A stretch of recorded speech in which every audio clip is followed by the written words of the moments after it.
This podcast is part of E2C Network, where we share the whole Auburn experience.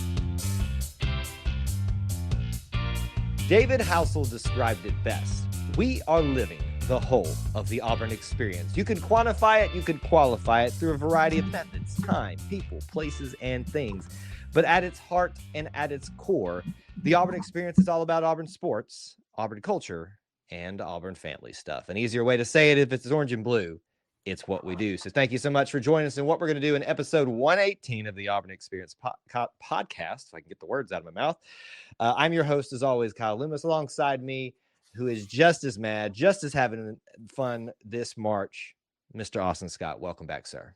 Thanks so much, War Eagle, to our listeners and our viewers. Hope everyone's doing well.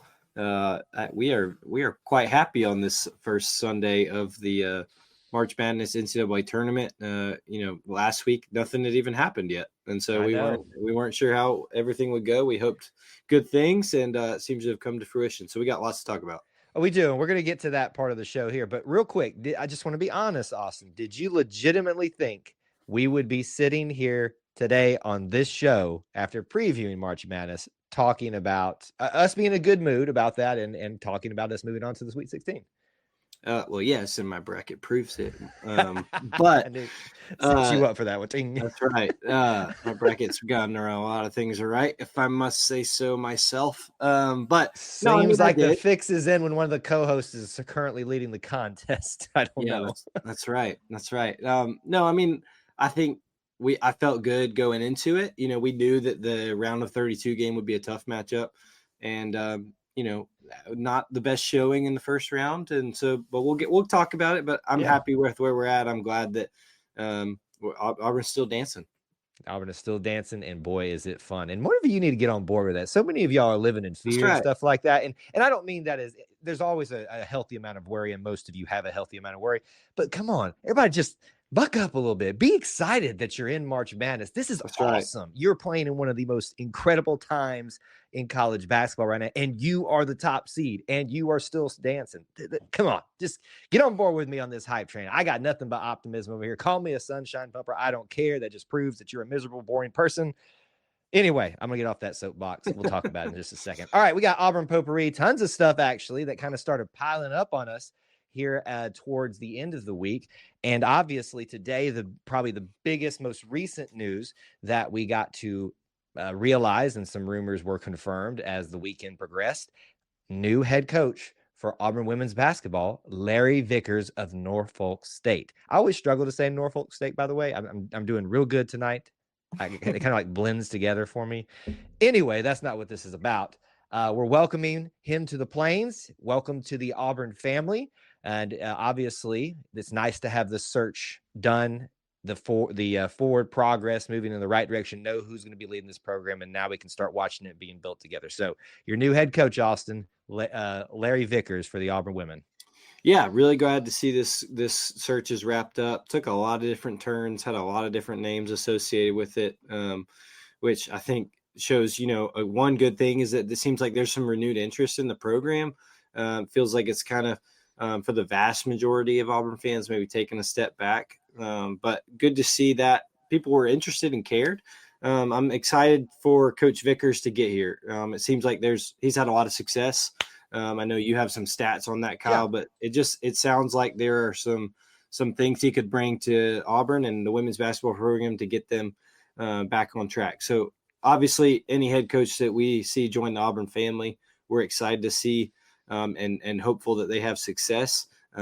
He doesn't count toward his personal Auburn record, but he's 1-0 in Neville Arena already. So that can help, I guess, if he knows the lay of the land. But we're glad he'll be on our bench in this upcoming year. Are you sure we can't give him like a 1-0 start, like winning in Neville Arena?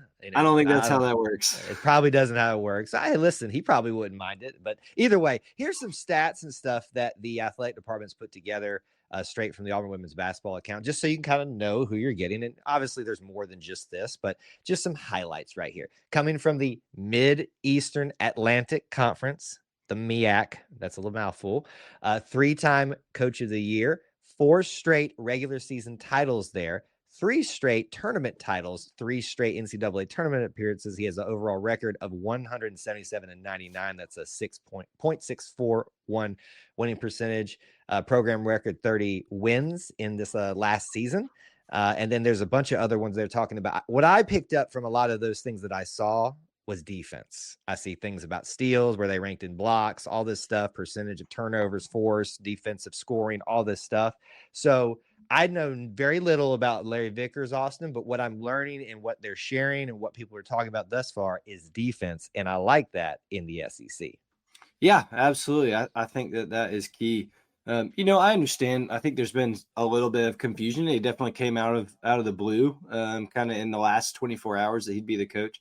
But I think it's important to recognize that he has done some good things, and all it takes is the right one at the right time for Auburn women's basketball. So hopefully the resources will be given to him. Hopefully it works out to be a great fit for Auburn and for Coach Vickers. And I'm sure we'll be talking about his first win in Neville Arena as Auburn's head coach here pretty soon. And just as a little fun note here at the end, this is a picture they have up on this particular graphic they made with all of these stats and these facts. He's wearing some suspenders. So I don't know if that's an old picture, if he still does that. But if he comes out rocking the suspenders, he does look like he has style. Yeah, I'm just gonna say, if that man throws that jacket off and we got some suspenders, I'm on board. I'm already on board. But I'm just saying, sign me up, because I think I saw a vest at one point too. A vest, man. Maybe. I think he's got some style. So really interesting. Aside from everything else, it's been a while since a male head coach. So our female coaches have always had style, but we'll have Joe Champy would be the last one, right? I think that's correct. Yeah. So it'll be some different flavor. So we'll see how things go. New era, new flavors, new suits, suspenders, all those things. Welcome to Coach Vickers. We're excited to see the new era underneath you for Auburn women's basketball. All right, let's switch gears a little bit to a different, not a program, but we're talking about people in the pros in essence here, even though they're no longer competing. This person is very, very well known in the swimming space, not just at Auburn, but nationally as well. We are talking about one, Kirsty Coventry. And, she is done competing right now, but she is not done leading, even though, she led out there in the pool all the time. She is now going to, this is huge, folks. I want to really preface this. This is a big thing for her personally, for anybody in her shoes. But the fact that, once again, and I get, we're not trying to claim some victory that's not due to anyone else other than her, but these are our people. We celebrate them. We feel like we win with you when you win. Kirsty Coventry is now going to be the president of the IOC. That is the International Olympic Committee, the person who is calling the shots, the very first female president as well. What an incredible honor for her as an former Auburn Tiger, as an Olympic athlete, for someone that obviously the Auburn family is very fond of. It's a huge honor. I saw that earlier in the week that she was, a finalist. It looked like they'd be deciding soon, and then got the news that she was named the first female president of the IOC. So just very, very cool. Obviously has a long history of being successful at Auburn swimming, the Olympics, and a great fit. So like you said, it's not like we're trying to claim something that's not there, but to see Auburn on the main stage and to see that the national stage has an Auburn family member represented, it's just like Tim Cook or Charles Barkley, or exactly what I was going to say. All these individuals who represent Auburn on a big stage. And I have no idea, if we'll ever hear her mention Auburn in her official duties as the IOC or anything like that. And I doubt she's going to let the Eagle fly at the opening ceremonies in LA. but I'm just saying that she might never mention Auburn when it comes to that. But the president of the International Olympic Committee has a spot on the Tiger Trail in downtown Auburn. Very cool. Very cool thing to see. And we'll definitely be following her success. Yes, absolutely. So as we said, the first female president for this Olympic committee, and then that will take effect, if I read that correctly, on Olympic Day, which will be June 23rd. A historic time for her to be doing this, where the United States will also be hosting the next Olympics, as you said, in LA. Maybe. I mean, they're flying our Eagles in NFL stadiums. Why can't we fly them in Olympic stadiums? It seems like we might see her, Well, sliding in some, orange and blue things here and look, there. the opening ceremonies are a thing where you are supposed to display your country, kind of tell the rest of the world the different things about your country. I think a bald eagle flying around an arena Who in doesn't the love a Olympic bald eagle? ceremonies is it'd be a very patriotic moment, but it'd also be a Kirsty Coventry could say a little, "Hey, War Eagle, everybody." Maybe this eagle just comes from Auburn, and we just, only She we knows know what she about it. could get one pretty easily. I yeah. I think Hey, this is the move. hey, Auburn Raptor Center, we just did your work for you. We I'm love you. just saying, let's just put some feelers out there. Let's see what happens. Congratulations to Kirsty Coventry. We're so proud of you. Excited to see how you're going to lead the International Olympic Committee as the first female president. And we are excited to have yet another Auburn person in a place of power. We're taking over the world, folks. Look out. Looking at a prominent program for Auburn sports next, that'd be football. Now, as a reminder, we did last week do a larger segment talking about questions for the spring practice that is coming up. So today, this is a big week coming up for Auburn football. It starts with pro day, and I believe it's also technically report day for the players. They're going to go start meetings and stuff like that. But really on Monday, we're recording on a Sunday, is going to get kicked off with pro day for a lot of the former athletes that are now trying to make it to the next level. This is always a fun time because you kind of get to hear them for the last time being a part of the program, especially those that are just graduating. Sometimes you get guys that have been gone for a while come back. Cam Newton did one at one point to, show out for the NFL scouts. I guess, Austin, other than just, we'll get to hear from players and see how they do. There's usually somebody that always wows at one of these things. Who do you think maybe benefits from pro day the most? Or is there anybody that is on your mind about that? It's a good question. I think obviously there's guys that didn't get to go to the NFL Combine. This is their time to shine and kind of see, hey, maybe you missed out on me. I Right. think that we discussed how the NFL Combine guys did on a past episode, and they all did very well. So I think it's they don't have as much to Prove. put on a show for. Besides, meet some guys again, see some coaches again, and continue those relationships. But as far as specific people, that's a good question. I'm having a hard trouble kind of coming up with one at the moment. I think that There's you a lot. certainly could make a case that Peyton Thorne has a chance to kind of. There's probably some perceptions already about him, about his game, Yeah, right or that's a good one. wrong from coaches and GMs, for him to have a chance to be able to kind of show his stuff in person, but also those relationships. I talked about this at the Combine. The conversations you have can go a long way in kind of selling yourself on whether you're a good fit for a team or not off the field. Yeah. That can be all as much important and not. So I think Peyton has a good chance to do that. I think several of our linemen probably have a good chance to do that. Mm-hmm. I don't know. Is there one you have specifically? Not specifically, but what I'll add on to what you started saying, talking about the guys that were at the Combine. They've already had their looks. Now, certainly they can continue to help their case, but this is the great moment for those that did not get invited to the Combine, that need that extra bit of look time, discussions with scouts, with whatever, to make that impression, to continue that journey. So, I like what you talked about with some of the linemen, because we saw your Jarquez Hunters, your Jalen McLeods, and several others, some of the more of the what people call the skill position athletes out there. So hopefully we'll get some more looks for a few of these guys that are seeking their next opportunity. And as we talked about, practice starting this week. Go back and check out our episode last week if you want questions for that. But just any final thoughts as we enter spring practice number 3 for Hefreeze? Yeah, it's a big one, right? Like you said, go back and check out our questions. Let us know what you think about those other questions possibly. But it will be very fun to kind of keep track of how all this goes this spring. And we'll definitely do our best to do that for everyone. But I think there's a lot of questions, but a lot to be optimistic about as well. Absolutely. This is the year we'll probably start, or we're hoping to see the progress forward. Again, don't take a lot of stock in spring practices, folks. Some of y'all are really expecting everything to get figured out in spring. It's still summer workouts. It's still fall practice. Still a long way to go the end of this.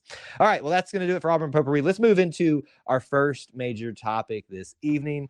I'm not going to sing the song or hum it for you, but I have been living my best life these last 4 days, and we're recording actually live in the middle of a few games going on the Sunday evening right now. So that should tell you all how much we love you, that we're giving up our time watching the madness, which has been awesome. Now, if we have some time, we'll talk about at the end about the tournament as a whole. But what are we here to talk about, Austin? What are we here to talk about? Auburn's still dancing, and oh, how sweet it is to be in the Sweet 16. Oh, so sweet. And, getting the monkey off your back in a sense, in terms of there's the stigma out there that Bruce, outside of that one run, can't get past the second week. That is now off his back. That's not off the program's back. They are there. Long road still ahead. We'll get to that. But let's talk about how we got there. First game, we knew we were going to be playing when we last talked, one of the play-in 16s. I was rooting for Alabama State. Didn't seem like you were. I was not. I'll just say I was not. Look, probably I shouldn't have rooted for them because they got great game though. They got it down to 1 point in the first half. Were you legitimately, Austin? Were you scared at all with that, or did you just kind of chalk this up to, of course, it's March Madness, you're going to get a good run from everybody? Yes and no. I mean, I think it definitely played into the fact that they are, and it was mentioned, if not one time, 1,000 times, they're 55 miles down the road. And that matters no matter if you're in Lexington, Kentucky, or on a national tournament landscape. They're very familiar with each other. Alabama State knows who Auburn is, and they're the big school, and Alabama State's the little school in the state. Like it, right. That aspect worried me. Now, I think that was part of it. I also think, and we'll get to talking about it, some guys just didn't play like they should be playing, and like we know they're capable of playing. So, all in all, I think it was a good wake-up call for Auburn. They were just physically more dominant, and that helped them get a win. I think that, we've seen 16s win. It's happened twice in the history of college basketball. But I feel like every year someone pushes a 16, at least pushes a 1 to kind of wake them up as well. So that was it for Auburn this year. It worked out. It certainly translated because they played better the second game. They did. So your final score for Alabama State, 83-63, a 20-point win. So if you look at the score, if someone who didn't watch the game, you're probably like, oh, Auburn took care of business, a 20-point win. But no, credit to Alabama State for doing what they did to make it interesting, especially in that first half. But of course, the skill, the strength, the length, whatever you want to say of Auburn's, it's 9 times out of 10, 99 times out of 100 in those type of programs, it's going to be better, and the 16 is going to get beat by the 1. Thankfully, that's the case here. Now, one thing from this I do want to talk about, and there was a lot of discussions about this. Fans are always quick to give their critiques. They're always quick to act like they're the coaches, they're the parents, and things like that. And folks, I hate to break it to you, what you say doesn't make a hill of beans. So sometimes you don't need to say it. But what does make a difference is when your leaders on the team, and we're talking about coaches, but also your team leaders, like your players on the team, make a statement about what needs to happen, very frankly. And that did happen with Dylan Cardwell and assistant coach Stephen Pearl, who mentioned 2 names, Chad Baker-Mazara and Janai Broome, and said, we got to have them step up in this moment, in this tournament. And so what were your thoughts, impressions about that, or anything take away from that? Yeah, definitely took the storylines kind of after the game and leading up to the round of 32 game against Creighton. I think that a lot of people, I feel like were a little bit surprised, but also like, you know what, that if anybody can say that, it's Dylan Cardwell. And if anybody can say that, it's Stephen Pearl. I encourage you. The audio is out there for you to listen to. The Auburn don't Sports take Network things out of puts context. that out. Go listen to that. I thought it was pretty funny after the fact, just because I think Andy Burcham, voice of the Auburn Tigers, was trying to throw some positive softball questions, and Dylan and Steven were both like, no, we're gonna nail this hammer down, or hammer this nail down. And so credit to Andy for trying. he tried, but I think they felt passionately enough in the moment that it was something that needed to be said. And I think that you have to look at that and think that this could have gone one way or another. It could have gone, well, everybody's about to get egos hurt, and there's about to be a whole lot of discourse in the locker room, and they're going to come out fighting about each other, pouting and whatnot. And it didn't turn out that way. I think like we look at this team and have all this year, that helped kind of pull them together. And that everybody, we all like to make the jokes about how old they are. These are all mature and veteran players who spend a lot of time together and take each other's opinions seriously. And a 5-year player in Dylan Cardwell, when he speaks like that, it carries a lot of weight. So it does. I thought it was totally justified, totally fine. And obviously it worked out. I think, we can get into the Creighton game here in a minute, but I think Auburn played their best they have in a month. Yeah. And the players called out specifically kind of rose up to the challenge, played what they're capable of, but also I think it kind of elevated the whole team. It does, because when you're talking about when your leaders are giving constructive criticism to the leaders that need to do what they normally do here, and we got to have you here, that says something to the other team. Oh, if they're going to get, mentioned and held to accountability, what does that say for me? So you're right in that. And here's what I love, folks. And this is what some of you as fans need to learn about too, is about how your criticisms can be constructive, but also be handled after the fact the right way. And you don't get the opportunities to talk to these guys. Stephen Pearl goes on the radio, says these very blatant things about what these guys need, what we need from you. And then the very first time out in the Creighton game, when especially CBM is just going on a tear, who's the first person off the bench to greet him and just do a humongous chest bump with him? Stephen Pearl. That's a great coach. That's a great leader. This isn't about me just, publicly calling you out. This is about me reinforcing that is what I knew you were capable of. And I'm so proud of you for, coming back to what we knew you were capable of. So just a little lesson about how we can all operate in that manner as well. I'll get off my soapbox once again. All right. Creighton game. This one, what a doozy. 82-70. Your Tigers win. They are down by 2 at the half, I believe was the 37-35. Yeah. Almost had it correctly. I said the one thing that couldn't happen in this particular game was that Creighton could not shoot well from 3. If they did, we were doomed. And boy, did they come out firing. 9 threes in the first half, wasn't it? That was 9. What an incredible showing on their part. Kalkbrenner is obviously a name we've all been very familiar in college basketball. That was intimidating, certainly. And they have a flurry of other players there as well. I don't know, Austin. When they came out firing, I thought we were cooked. Yeah. I mean, that, we talked about the history of Creighton a little bit last week, and just being that is a team that plays well. March, that's a basketball school. Like we joke about basketball schools. That is a basketball school, and through, and has a lot of success, has a great coach that always has his team playing well.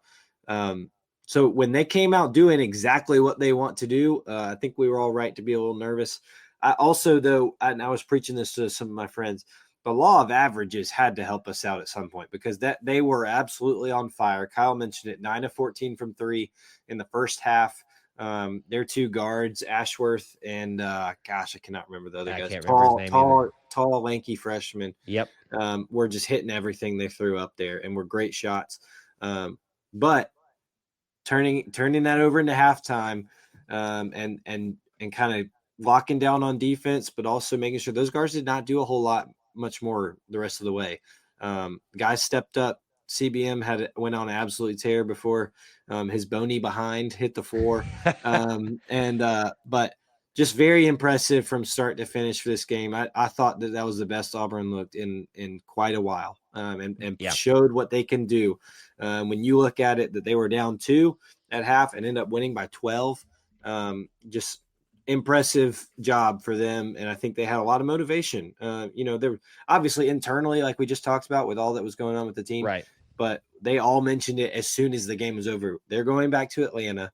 They're going very close to home, and they're looking forward to seeing State Farm Center become Neville East. So very excited for this team and them showing what they're capable of. Yeah, definitely. And one of the other cool things about this, we talked about, Stephen Pearl reinforcing that constructive criticism he gave by being the first one off the bench to meet the players that he called out. Also, Dylan Cardwell, you have already earned the right to say what you said. Absolutely. You also need to go out and back up that I'm going to be part of this. And boy, did he have a great game. Now, statistically, you're never going to see amazing scoring stats from Dylan, because that's just not what his role is. but the stats that sometimes they get overlooked, that don't get paid attention to, or just don't show up on a traditional stat sheet. The effort, the hustle, the defense, and he scored as well. And he obviously brought that Dylan energy. I loved his response. And that's why there was a lot of talk about giving him, player of the game in our post game. You had to give it to someone like a CBM, a Tahad, who had a 23-point game, just because those are incredible. But my Denver, the way he ended the game as well, there were a lot of great performances in that one for a rough start, only in the sense that Creighton was just shooting lights out. On fire. Yep. Your Tigers overcome that. So now, looking ahead, what do we have on store here?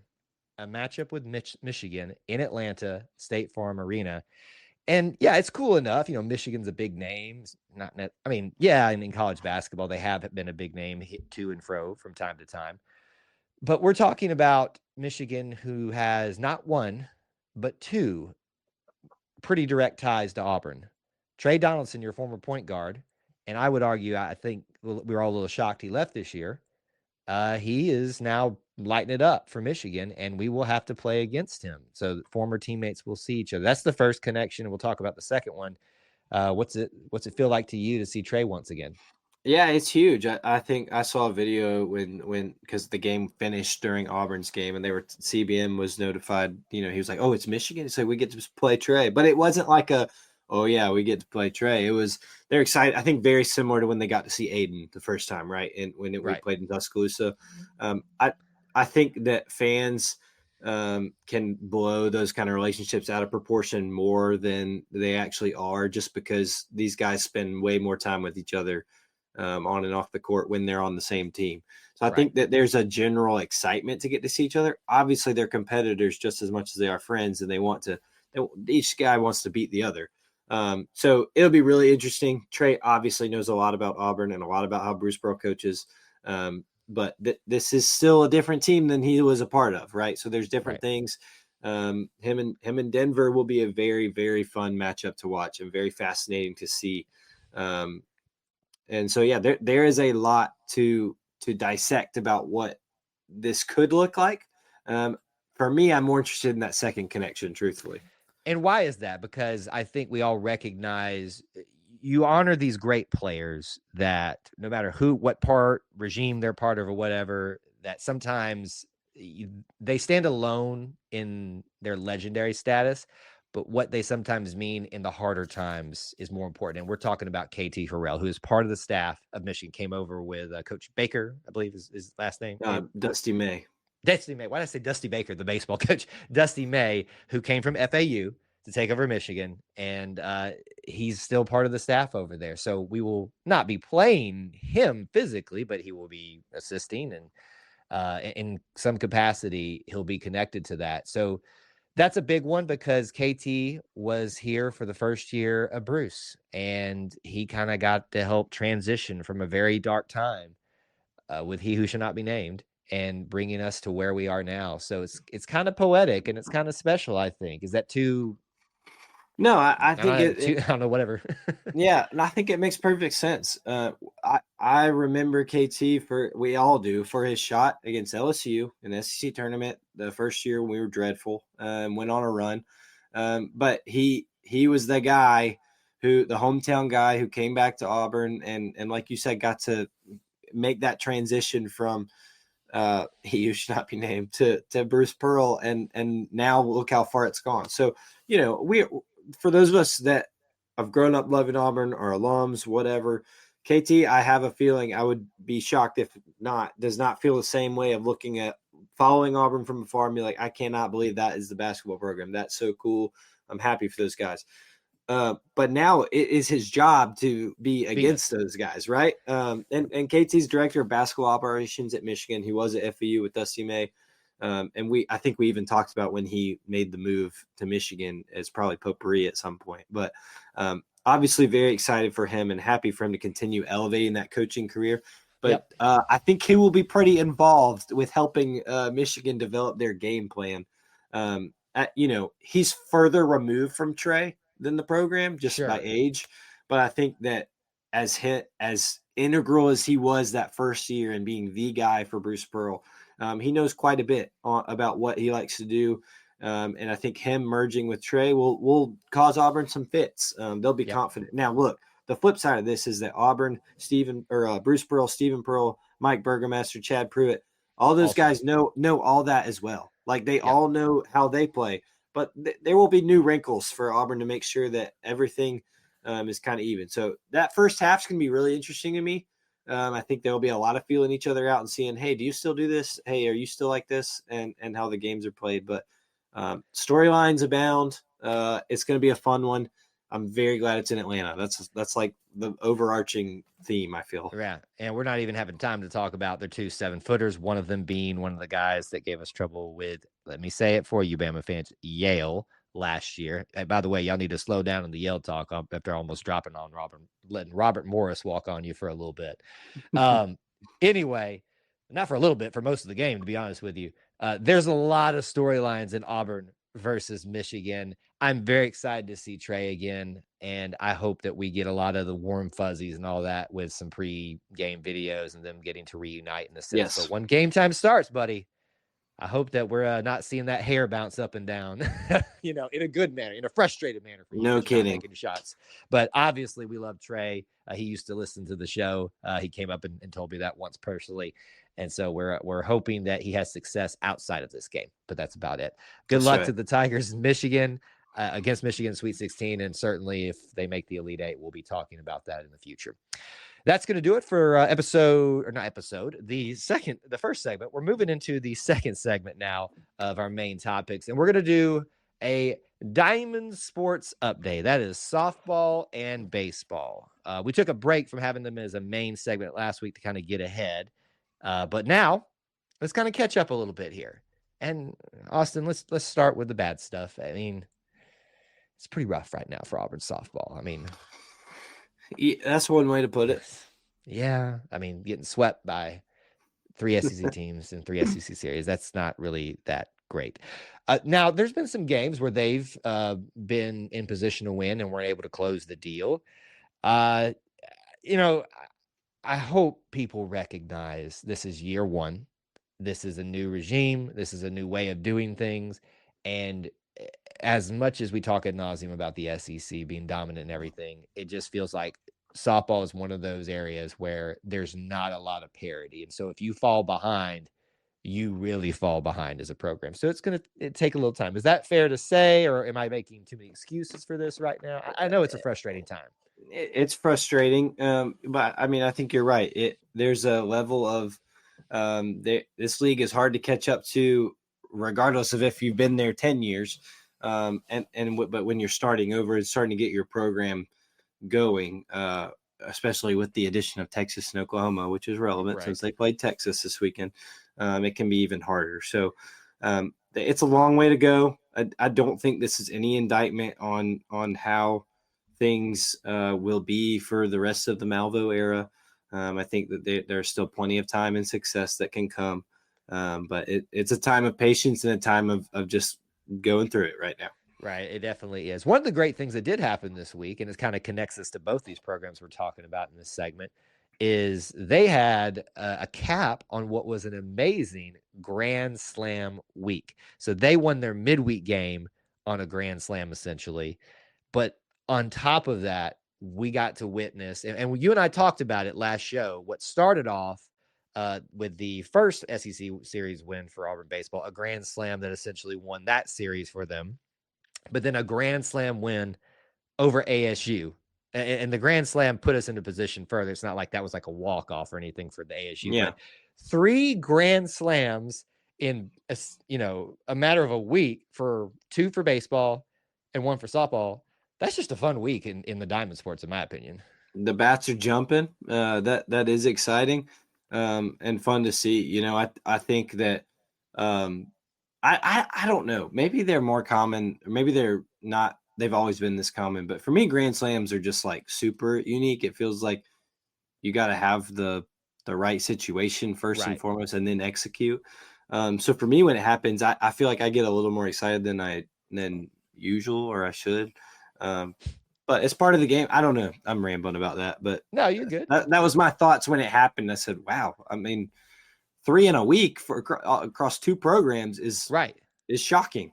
It's shocking that it happens twice for the same program, but it's shocking when the third time it happens in a week for an Auburn program. It's just the opposite version of the counter all in a to short that. period. All in a short period, all in a matter of a week. That's just like, well, man, hey, is this the start of something for all the Auburn programs this week? And it kind of was, and for a lot of them.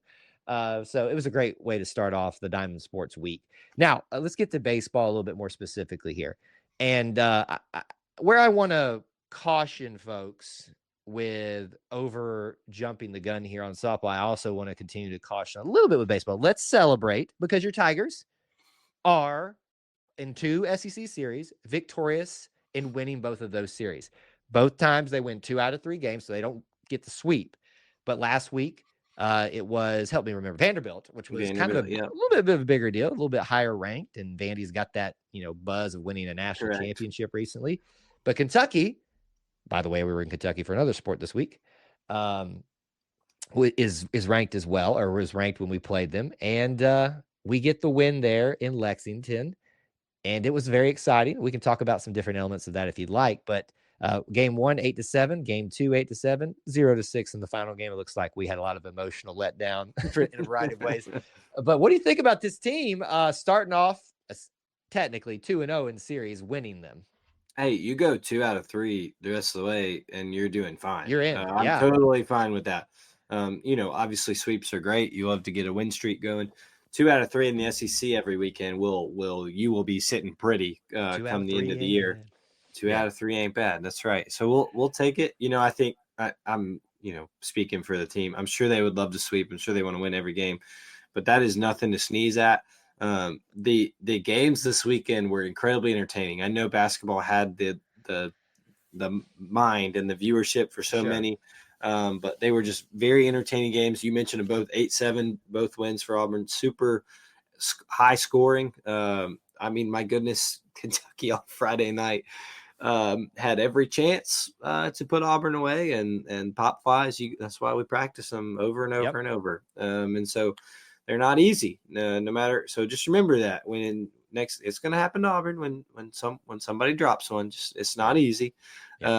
Auburn benefits from missing 2 of them on Friday night, and then Saturday when I can't remember how many innings, but several. I think several 11. Extra 11. I was thinking 12. I couldn't remember. 11.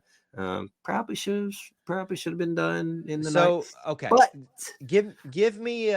Do you have a decent picture to explain what happened in that situation, or no? Probably not enough to talk. I saw the clip. And you tell Bet what you can, because I really didn't get a chance to investigate this other than watching people's reactions online and seeing that the fix was in. I just, umpires are humans. I'll go ahead and just preface that. Balls and strikes. That little box we see on TV is not there in person. I just want to make sure we all know that. Just like the first down line's not really yellow out there on the football field. So, wait, what? Are you serious? Side story. I will never name this individual. No. My freshman year of college, someone in our friend group did ask. Can I get initials? No, I don't talk. I don't even talk to this person anymore. We're not close. But and I don't want anyone to get this hurt, but she did ask our freshman year in the student section, where's that yellow line? Bless. Oh man, and just a very sweet person, innocent minded. It just cracks me up still to this day. So that floating box, there's not a floating box out there over home plate. So there were certainly calls that if you're wearing orange and blue, you probably think, how are you missing that? Are you right? We call the umps blue. Are you blue, Big Blue Nation? I don't know. So it extended the game a little bit, but didn't matter. Like they say, ball don't lie, balls and strikes, whatever. Auburn still makes sure they do well. Ike Irish, I think we were all pretty worried when we heard he was a bit injured. Just has an absolute day. 2 home runs in those late innings for Auburn, and it was a good weekend in Big Blue Nation or at Big Blue Nation country all the way around. Side note of baseball, but I think it is relevant to our episode here. Love that the whole team went to the basketball game. Awesome. Very, very cool. And not even I'm not even trying to make this like a sentimental Auburn family thing, but just why wouldn't you though? The stars align that well you got to go. And I'm sure that was never even a question for Butch Thompson and his group, as long as timing worked out with game times and all of that. But very cool to see, and very cool for those players to get to go to an NCAA tournament game, and then Auburn wins, even better. Absolutely. And I love the video of them, saying it's great to be an Auburn Tiger, or whatever they were chanting on the bus on the way there. And now listen, I think the fix was in on the umpires trying to keep them from getting there on time. Now that's a good point. I'm just saying. So that was a very controversial ending. Thankfully, it ends in the Tigers' favor. I love that you brought up Ike Irish, because I think in a year where everybody's a little bit tense about this team, a little bit nervous, is this real with these 2 series wins? A big injury to a player like Ike Irish, and if that takes him out for a significant, heaven forbid, worse amount of time, you're kind of like, is that what starts kind of opening some of those wounds of what happened last year?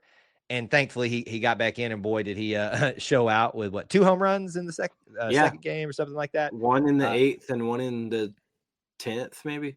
Right, and he's only one piece of this story, right? But just to see him come back from that, it's a huge win for him. It's a huge win for the Tigers, because you and I talked about this. What you can't go into this SEC schedule and playing SEC baseball expecting to win every single series in every single game, because that is how tough the road is. But if you can just go in and compete and watch, literally, as we found out with Kentucky, how the ball will fall, bounce sometimes in your favor, put yourself in position to win. Auburn's a good enough team with a good enough talent and a really good coach to find themselves in position to, I want to say steal, but take advantage of some of these ranked, but maybe not as highly thought of and ranked SEC schedule. And when you say not as highly thought of SEC, that's still saying pretty dang good, because SEC baseball is pretty dang good across the board. So 2 SEC series to start off in terms of the victories. That's a great way. It doesn't get much easier, though. We're going to Georgia next week, and that was my next question on Georgia what's coming up. I think they're top 10, maybe. I could be. I think it's 5. You're probably closer on that. I didn't want to speak out of turn and put them too high. I don't know what happened this week for them. So this is a great test to see, not only against a higher ranked SEC opponent, but also on the road. Now, if you're all coming to Atlanta for a certain other event, good point. How often does that happen? Twice in a row? You kind of get in geographical nice. That's nice. Listen, I don't want to be let's sacrilegious. Get the baseball team back over there again. I don't want to be sacrilegious, blasphemous here, but there's a reason that the sky is orange and blue, because God's an Auburn fan. I'm just saying, just kind of look at some of how the way things happen sometimes, and you just wonder a little bit if he's got a certain affinity. He loves the children of Israel, but it all ties into Auburn basketball, doesn't it? All ties into Auburn basketball. I'm going down the road. I just need to shut up and keep going. I do want to mention, just because we're talking Auburn baseball, still a midweek game this week. Another in-state opponent. We'll never shy away from in-state opponents. But South Alabama at the Biscuit Stadium in Montgomery. So that's always, a fun one for a lot of Auburn people to get to, but also our Montgomery friends. So hope that's a fun, great baseball park. A lot of fun. But should be another, be a test for sure, but a good time to get some things right before a big SEC weekend series. Fill it up, show out, folks. This team needs you. They are giving you reasons to cheer, and let's continue to push them forward into this tough SEC schedule. That's going to be your Diamond Update, and that is going to be Diamond Sports Update and our show, episode 118, in the books now. If you want to keep up with me, do so on social media, at Kyle Loomis 24 on X, and you can keep up with Austin where? Yeah, at Austin G. Scott, X and Instagram. I did put out my setup at my employer for the first 2 days. Now I'm sad that I don't really get to use that anymore because there's nothing like the first 2 days of March Madness. Yeah, it's awesome, man. It is awesome. I know Kyle put out his setup too. My setup was out there. I think we both did pretty well. Mine worked great. I'm sure yours worked well. Oh, yeah. Couldn't have been better. So enjoy the madness, people. I'll still be posting about my bracket because I've taken some hits now this evening. I I'll be honest, Kyle. I have a separate screen right here. I saw you looking over there, and if I didn't have to produce the show, I also would have that up there as well. We missed probably the best game of the thing to do the show. We did. I did see it. Now that is a key part. I don't want to go over here, but it's not been. It's great for Auburn. It's not been our normal March Madness in terms of Cinderellas and buzzer beaters, but we did miss one tonight, and I also missed out. I had Colorado State go in the Sweet 16, and they get buzzer beatered. So that takes a hit. Maybe I'll move from first to second in the E2C group. I don't know. All empires must fall, and all situations that look like impropriety within the contest where a co-host wins it, move on. You can seriously, you can win the prize. No. But, I do want to put it on the record. If I do end up, I'm not taking that. Well, it will go to our next person. I'll once you said Jessica didn't, I was like, well, man. But that's I know we're over here, but like that's I know, but it makes me feel bad. I can't give it to my wife because that is straight up like unethical. Well, I'm gonna feel bad. I feel like I'm just a degree off of your wife, basically. I'm your co-host. And with that, that'll be the end of the show there. Episode 118. Oh, we were still recording. Yes, we were still recording. Thank you for that. With all of that, let's sign off before this gets any worse. Thank you guys for hanging out with us this evening. Until we talk to you again, War Eagle. War Eagle.